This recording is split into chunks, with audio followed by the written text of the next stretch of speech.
Formación de olas. En el siguiente video se explicará la formación de los diferentes tipos de olas existentes en el mar y lagos navegables, su física y propagación. Podemos distinguir los tipos de olas según su origen. Hay olas que son generadas por el viento, otras generadas por mareas, los seiches, que son propias de las zonas lacustres, y olas generadas por tsunamis. El viento juega un papel preponderante en la formación de olas. Las olas, en su mayor cantidad, son generadas por el viento. Más adelante veremos que tanto la intensidad del viento como el área donde el viento sopla y el tiempo de persistencia del viento soplando en la misma área determinada son los factores que determinarán la altura y periodo de la ola. Con respecto a las mareas, la fuerza gravitacional que la Luna ejerce sobre las aguas del planeta y su ubicación relativa respecto al planeta hace que se formen las mareas, es decir, aumento o disminución de la altura del nivel del mar respecto a la superficie. Un ejemplo muy característico el que vemos en la imagen superior del monte Saint-Michel en Francia. Por lo general, en la mayoría de los lugares o costas del planeta, se genera un régimen de marea con 2 altas y 2 bajas mareas por día. Así como en la Luna, el Sol también ejerce una fuerza gravitacional sobre las aguas del planeta, aunque esta fuerza es menor debido a la lejanía del Sol. Cuando las fuerzas de la Luna y el Sol están alineadas, se generan las más altas mareas, conocidas como mareas vivas. Cuando estas fuerzas se cruzan, se producen las mareas muertas, es decir, las más bajas mareas.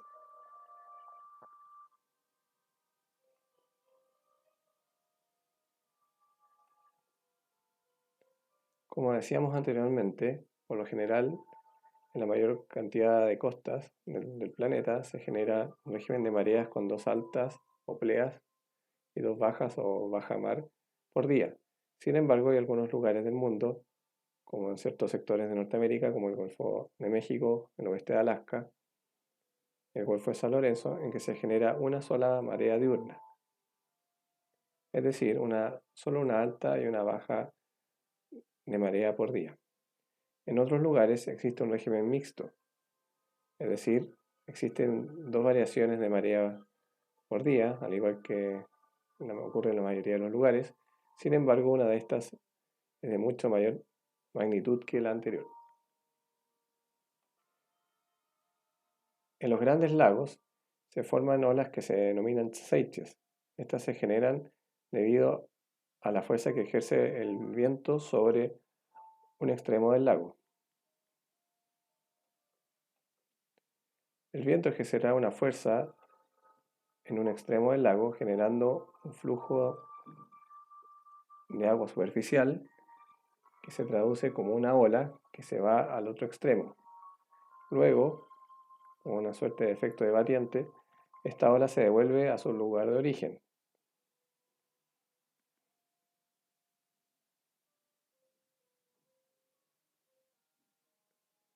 Los tsunamis pueden generar olas de gran altura.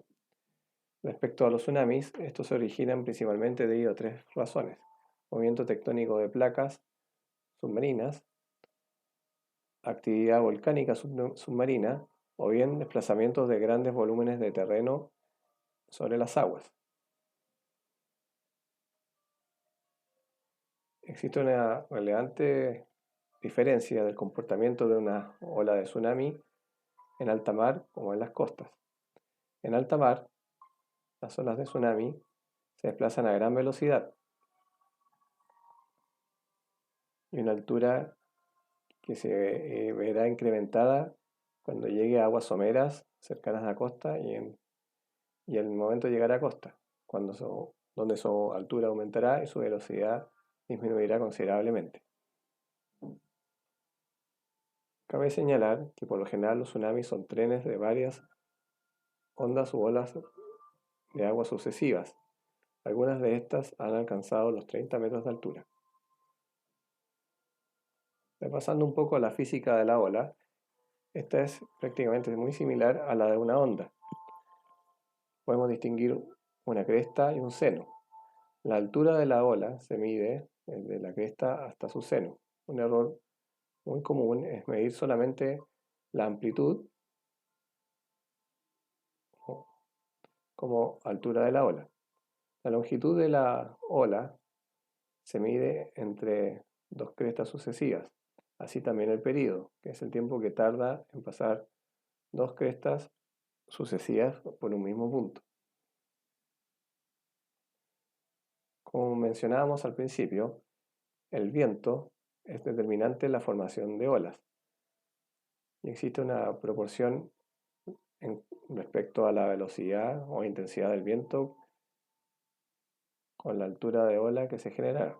Otros factores que también inciden en el tamaño de las olas es el área en la cual sopla el viento en una misma dirección, conocida como fetch, y el tiempo de persistencia del viento soplando en esa dirección y en esa área determinada.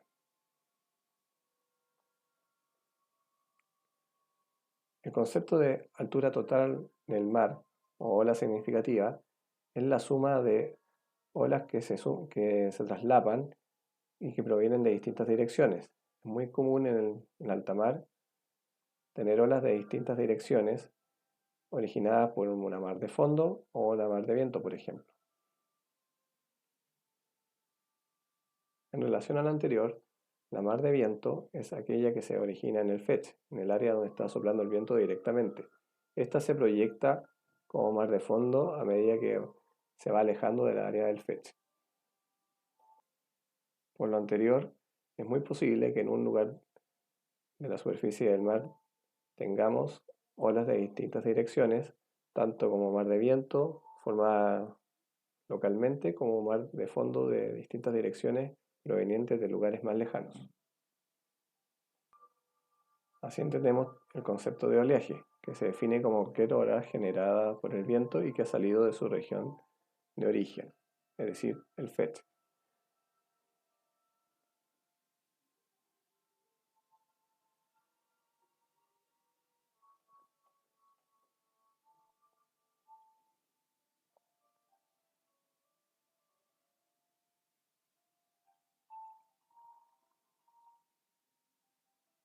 La siguiente imagen podemos ver cómo es la proyección de la mar de fondo o swell a partir del área donde el viento sopla, conocida como fetch.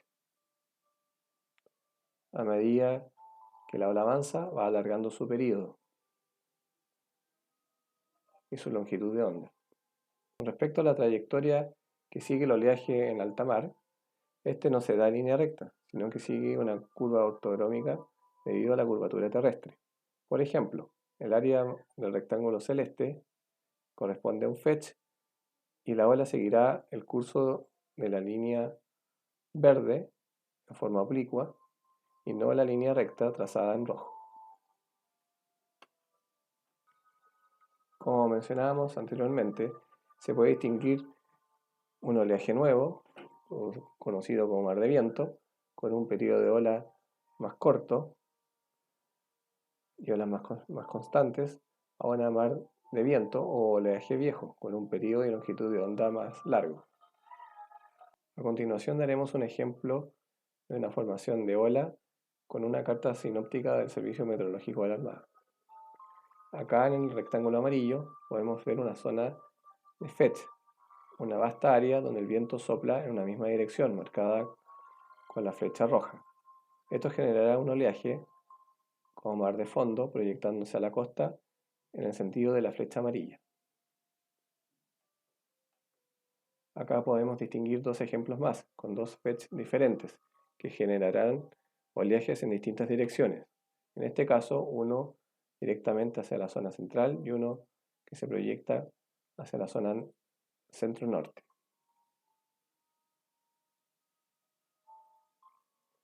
A continuación describiremos los tipos de marejadas que afectan a las costas chilenas a partir de un estudio realizado por la Universidad del Paraíso en conjunto con el Servicio Meteorológico de la Armada de Chile. En primer lugar, tenemos marejadas de origen lejano producidas por bajas presiones asociados a sistemas frontales en los mares australes. Estas se proyectarán con oleaje del suroeste hacia las costas de Chile. El segundo caso es similar pero ocurre en el hemisferio norte. Bajas presiones asociadas a sistemas frontales y temporales de ese hemisferio proyectarán un oleaje que increíblemente navegarán de un hemisferio a otro, dejando marejadas del componente norte-noreste. Este caso es muy particular en la temporada estival del hemisferio sur, cuando es invierno en el hemisferio norte. El tercer caso corresponde a bajas presiones cercanas a costa que generan mal tiempo o temporal. Son olas que afectan directamente sobre las costas, debido a la fuerte intensidad del viento.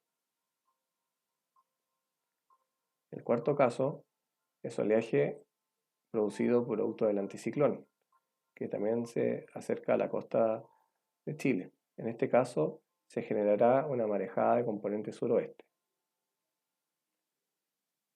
Finalmente, tenemos un quinto caso, que no es tan común, pero en ocasiones ha generado una marejada de componente nor-noroeste, producto de ciclones producidos en el Pacífico tropical, el sudeste asiático y el norte de Australia.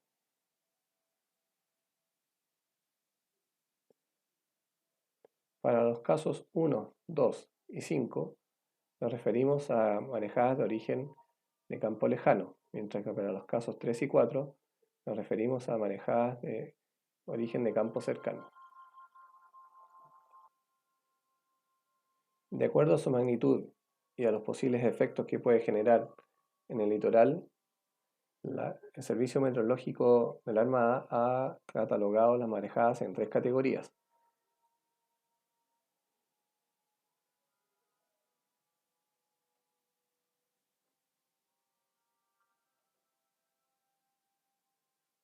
Para el caso de los avisos de marejada, las ponderaciones son las que se muestran a consideración.